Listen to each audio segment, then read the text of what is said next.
Magandang umaga po sa inyong lahat. Isang magandang araw ng December 16, unang simbang gabi ng kapwa ko mga Katoliko. Ayan, magandang umaga po. May gusto lang po akong ipahiwatig or malaman yung lahat na totoo po yung tungkol po dun sa nag-viral po na video na isa pong lalaki na naka-Hilux na Toyotang puti. Opo, kapatid ko po yun, nag-viral siya. Galing, no? Ano po, galing. Paalala lang po na ang kasalanan po ni Pedro ay hindi po pwedeng maging kasalanan ni Juan. Maaaring pong isa kami na apelido, pero hindi naman po kami pareho lagi ng pag-iisip at ng mga gawain araw-araw.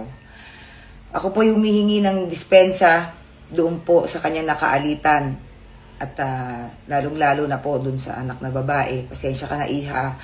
Dadalawin kita, ha? Wait lang, ha? Pupunta ang tita po ako dyan. Pasensya ka na. Hindi po ako natutuwa at hindi ko po dapat kampihan yung nangyari po doon sa kapatid ko. Hindi naman din po ako, kumbaga, syempre nanay din naman po ako.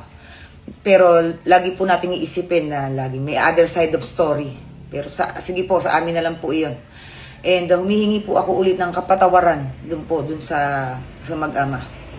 And paalala ko lang din po dun sa mga nag-post pa ng paulit-ulit ng mukha ng buong pamilya ko.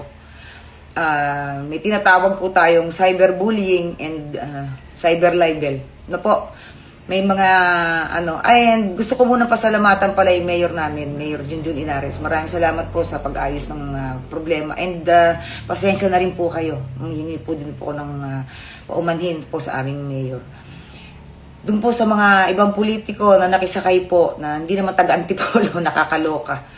Na nag-post pa kayo, sir. Sino kayo? Alam ko, taga-Bicol kayo eh.